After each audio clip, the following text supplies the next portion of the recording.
ሰላም ጤና ይስጥልኝ የተወደዳችሁ ተመልካቾቻችን ከከፋ ቴሌቪዥን የሰዓቱን ዜናዎች ይዘን ቀርበናል። ከዜናዎቹ ጋር ቤተልሔም መምሩ ነኝ። አብራችሁን ቆዩ።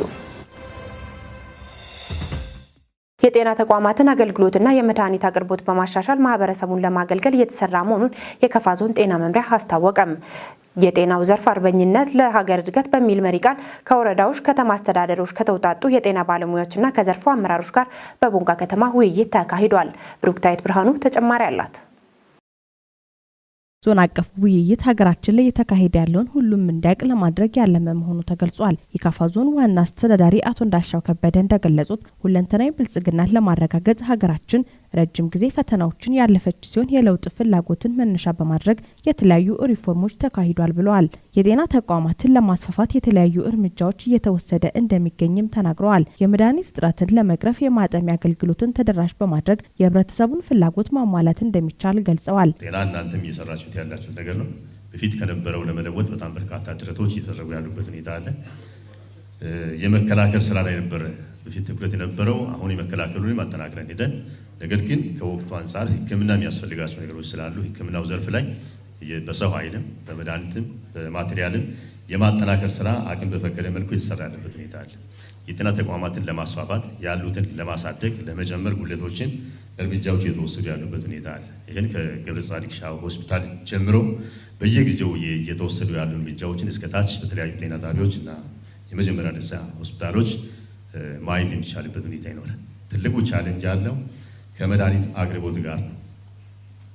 እናንተ የምትወቀሱበት ማለት ነው። መድኃኒት የላቸውም ወደ ውጭ ታዛላችሁ እየተባላችሁ የምትወቀሱበት፣ መንግስትን መድኃኒት አልገዛም አላሟላም ብላችሁ እናንተ የምትወቅሱት አንዱ የመድኃኒት አቅርቦት ነው። ስቲል የህብረተሰባችንን የጤና አገልግሎት ጋር ተያይዞ እርካታ ያልተገኘው ማለት ያን ለማስተካከል አንደኛ የመድኃኒት በጀትን አቅም በፈቀደ መልኩ መደበኛ በጀት ላይ ትኩረት አድርጎ የማውረድ ሁኔታ። ሁለተኛው አማራጭ ማይጠመን በደንብ ማጠናከር። የማጠሚያ አፈጻጸም በተፈለገው ልክ ባለፈው አልመጣም። ሰው ከገባ በኋላ ተገቢ አገልግሎት ባለማግኘቱ ከማጠመን ለመውጣት ከፍተኛ ጥረት ነው ሲደረግ የነበረው። ሁላችንም በዚህ ዓመት ግን በስፋት ሄደን ያንን ዘርፍ አጠናክረን የህክምና ላይ ያለውን ችግር መቅረፍ የሚችልበት ሁኔታ ከሌለ በምን መልኩ መወጣት የሚችልበት ሁኔታ አይደለም ያለው። በመንግስት ብቻ አይቻልም የሚል ቁርጠኛ በመሆን የተከደበት ሁኔታ ነው ያለው። የከፋ ዞን ጤና መምሪያ ኃላፊ አቶ አክሊሉ አሰፋ የዜጎች ጤና ለሀገር ብልጽግና የሚኖረው ፋይዳ የላቀ መሆኑን ገልጸው የአመጋገብ ስርዓትን ማስተካከል የለማ ማህበረሰብ ለመፍጠር ወሳኝ መሆኑን ተናግረዋል። በጤናው ዘርፍ ዞን አቀፍ ውይይት ማድረግ የተፈለገበትን ዓላማ አቶ አክሊሉ ገልጸዋል። በዞን ደረጃ እየተካሄደ ያለው የጤና ባለሙያዎችና ሰራተኞች አጠቃላይ ውይይት ነው እያደረግን ያለ ነው። ይሄ ውይይት እንግዲህ በሀገራችን እየታየ ያለውን ሁሉ አቀፍ ለውጥ እና ተግዳሮቶችን በጤናው ዘርፍ ያሉ ባለሙያዎችና ሰራተኞች እንዲገነዘቡት ነው የውይይቱ መድረክ ዋና የተፈለገው። ይሄ ውይይት ከታችኛው ከወረዳና ከተማ አስተዳደሮች ጀምሮ ዛሬ የዞኑ ማጠቃለያ ነው የሚደረገው። ከዚህ በኋላ ደግሞ በክልል ደረጃም ቀጥሎ መርሃ ግብር ተይዟል። በክልል ደረጃም ይካሄዳል። እንዲህ ያለ እንደ ሀገር ደርሶ ተጠቃሎ ምላሽ የሚሰጥባቸው ነገሮችም ያሉበት ሁኔታ ነው ያለው። እንግዲህ ዓላማው ሁሉም ዘርፍ ወይም ህዝብን ለማወያየት መንግስት ካቀዳቸው እቅዶች አንዱ ነው። ባለፈው ታስታውሱ እንደሆነ የንግዱ ማህበረሰብ ውይይት አካሂዷል። የትምህርቱ መምህራንና ሌሎች አካላትም ውይይት አካሂዷሉ። ሌሎች ዘርፎችም እንደዚህ ውይይት እያካሄዱ መጥተዋል። የጤናው ዘርፍ የዛ አካል ነው። ምክንያቱም እንደ ሀገር እየመጣ ያለውን ለውጥ ሁሉ አቀፍ ለውጥ በኢኮኖሚ፣ በዲፕሎማሲ፣ በፖለቲካ፣ በማህበራዊና በተለያዩ ዘርፎች የመጡ ያሉትን ለውጦችና ተግዳሮቶችን ሁሉም ህዝብ አውቆ ጤና ባለሙያም የህዝቡ አካል ስለሆነ አብሮ አውቆ አብሮ መደገፍም አብሮ መተጋገዝም ያለበት ሁኔታ ስላለ ነው ይሄ ሰነድ እየቀረበው።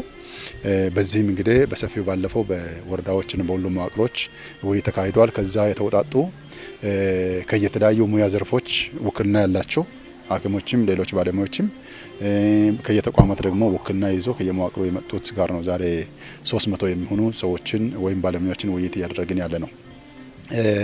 እንደ ዞናችን በጤናው ዘርፍ ብዙ ተጨባጭ ለውጦች እየመጡ ነው። ጤና ተቋማት መስፋፋት አለ። የጤና ባለሙያዎች ስርጭትን በዚሁ ልክ ከጤና ተቋም ጋር አብሮ እየሰፋ ያለበት ሁኔታ አለ። የጤና ተደራሽነቱ በጥሩ ሁኔታ እየሄደ ያለበት ሁኔታ አለ። ክትባት፣ የእናቶች ጤና አገልግሎት፣ የጨቅላ ህጻናት ጤና አገልግሎት በጥራት እንዲሰጥ እየተደረገ ያለበት ሁኔታ አለ። የኦአር አገልግሎቶች በአቅራቢያው እናት ሳትቸገር በሪፈር ሳትሰቃይ አገልግሎት እንድታገኝ የኦአር አገልግሎቶች እየተስፋፉ ያሉበት ሁኔታ አለ።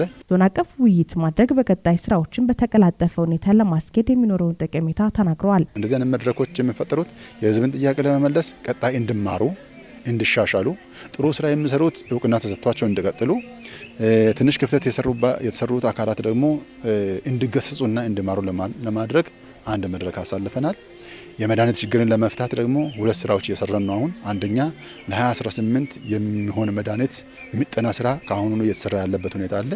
በሌላ በኩል ደግሞ ከጤና መድን ያገኘናቸው ሀብቶች አሉ። የጤና መድን አባል አድርገን ከአባሉ የተሰበሰበ ገንዘብ አለ።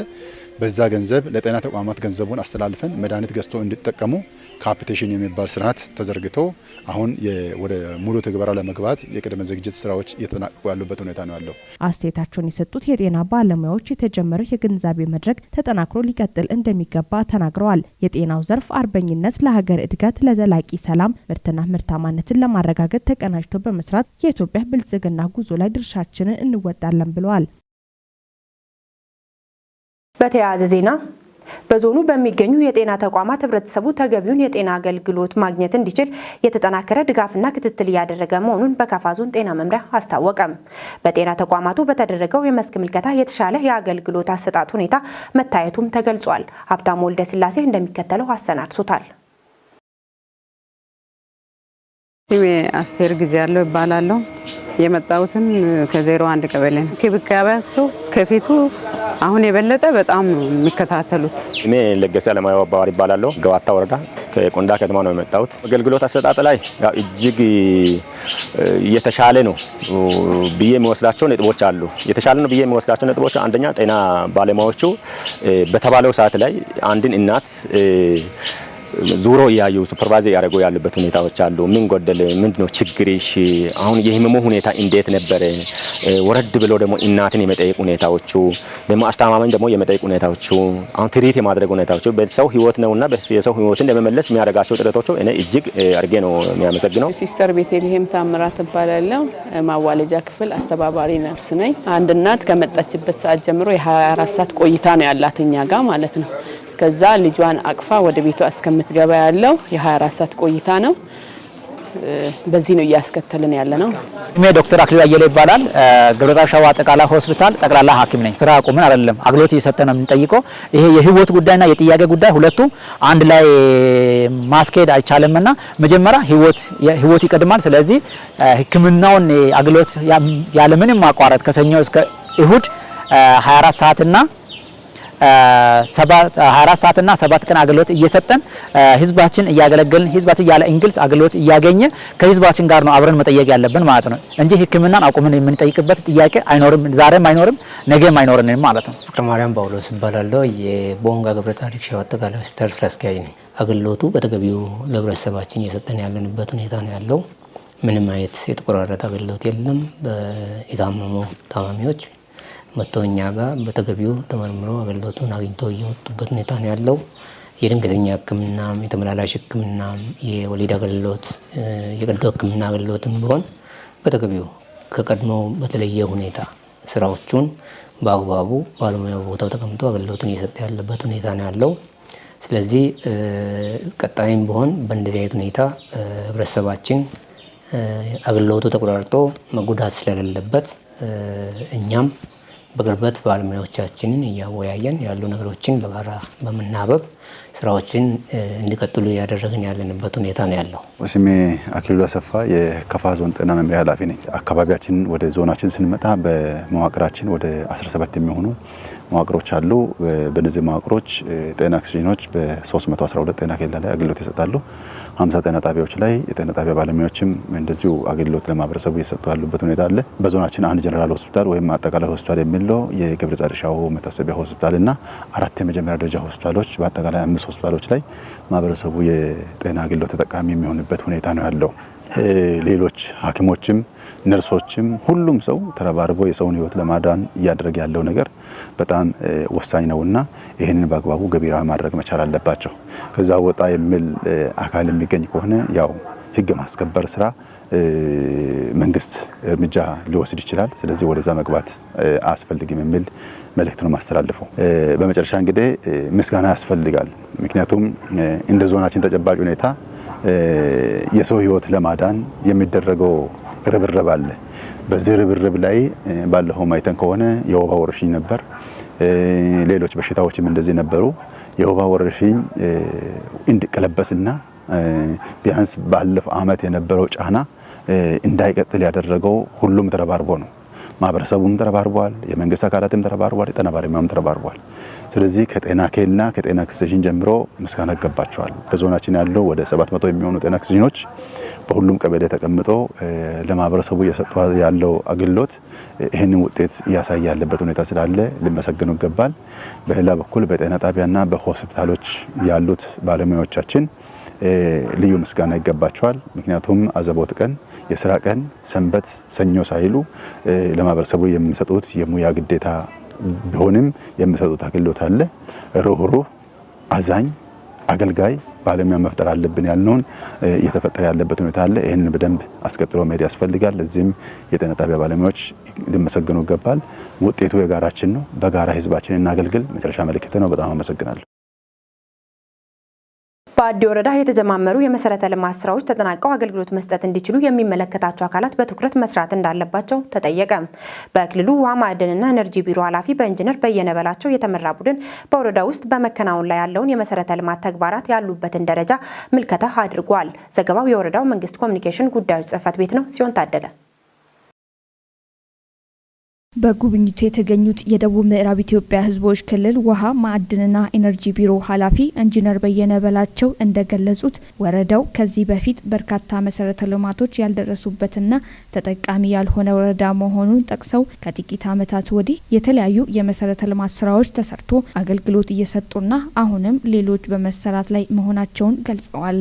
ይህን መልካም አጋጣሚ በመጠቀም የወረዳው መንግስትና ህዝብ ተባብሮ በመስራት የተጀመሩ የመሰረተ ልማት ስራዎችን በማጠናቀቅ ተጠቃሚ እንዲሆኑ መልእክት አስተላልፈው ለወረዳው እድገት የክልሉ መንግስትም የበኩሉን ድርሻ እንደሚወጣ ተናግረዋል።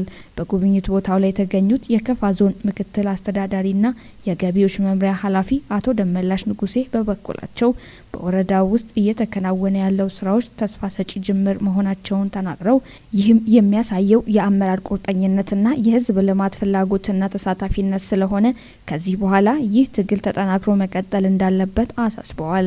የዞኑ መንግስትም አዲ ወረዳን ለማልማትም ሆነ መሰረተ ልማት ለማሟላት በሚደረገው ጉዞ ላይ አስፈላጊውን ድጋፍና ክትትል እንደሚያደርግ ገልጸዋል።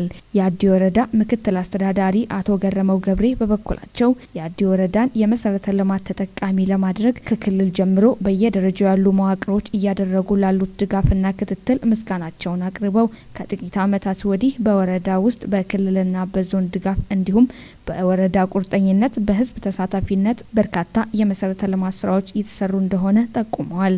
አክለውም በወረዳ ውስጥ የተጀመሩ መሰረተ ልማት ስራዎች የወረዳው መንግስትንም ሆነ ህዝብን ያስደሰተ መሆኑን ጠቁመው በተለይም ከካካ ኮሪደር ልማት ስራ ጋር ተያይዞ በርካታ ተግባራት እየተከናወኑ መሆናቸውን ገልጸዋል።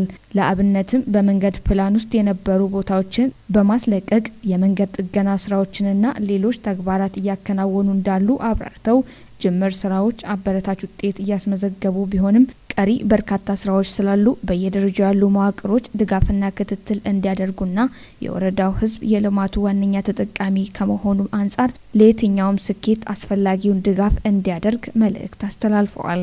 የመጡ የስራ ኃላፊዎችም በአርሲኤፒ ፕሮጀክት እየተሰራ ያለው የአዲዮ ቡክሮ መንገድ ጥገናና የኮቾ ወንዝ ድልድይ ስራ፣ የከስተም ድር ውሃ ግንባታ፣ የካካ ኮሪደር ልማትና በየጫ ቀበሌ እየተገነባ ያለው የመስኖ ፕሮጀክት ስራ ያለበትን ደረጃ ተዘዋውሮ ጎብኝተዋል። የአካባቢውን ማህበረሰብ ተጠቃሚ ማድረግ የሚችሉ አዳዲስ የገበያ ማዕከሎች በወረዳው መከፈታቸውን በጨታ ወረዳ የብልጽግና ፓርቲ ቅርንጫፍ ጽህፈት ቤት አስታወቀም። በወረዳው የህዝብ ጥያቄ ሆኖ የቆየው የኮራ ክላስተር የገበያ ማዕከል ባለድርሻ አካላት በተገኙበት ተጀምሯል። ከወረዳው መንግስት ኮሚኒኬሽን የተገኘውን ዘገባ ብሩክታይት ብርሃኑ ታቀርበዋለች።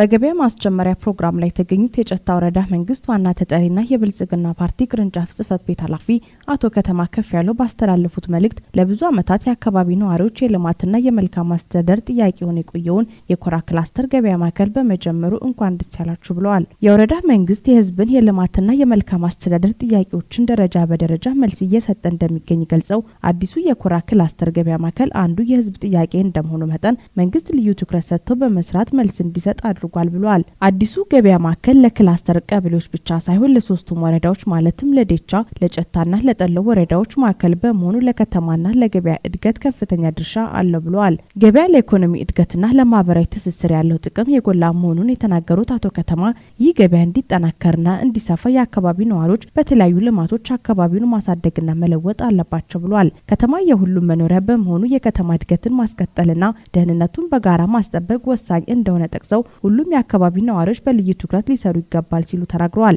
የግብርና ምርቶች በብዛት የሚመረትበት አካባቢው ከመሆኑ አንጻር ምርቶችን በብዛትና በጥራት ወደ ገበያ እንዲገቡ በማድረግ የገበያ አለመረጋጋቱን በመቅረፍ የአካባቢው ነዋሪ የኑሮ ጫና ለማቅለል ድርሻው የጎላ እንደሆነም ጠቅሰዋል። አቶ ከተማ አክለው ገበያው የኢኮኖሚ መነጋጋት በመፍጠሩ ረገድ አስተዋጽኦ እንዳለው ተናግረው አዲሱ የገበያ ማዕከል መከፈት ለአካባቢው ቀበሌዎችና ወረዳዎች እንዲሁም ለከተማው እድገትና ለማህበረሰቡ ተጠቃሚነት በማረጋገጡ ላይ ከፍተኛ ሚና ይጫወታል ብለዋል። ዋና የገበያ ማዕከል 1.2 ሄክታር በላይ እንደሚይዝና አጠቃላይ የከተማ ቆዳ ስፋት 55 ሄክታር በላይ እንደሆነም ተገልጿል። ክቡራን ተመልካቾቻችን ለሰዓቱ ያሰናዳንላችሁ ዜናዎች እስካሁን የተከታተላችሁትን ይመስል ነበር። ዜናዎቹን በመምራት ቤቴሌም መምሩ አብሬያችሁ ቆይታ አደረግኩ። ስፖርታዊ መረጃዎች በባልደረባችን ክፍለ ዓለሙ የሚቀርቡ ይሆናል። ሰላም ቆዩልን።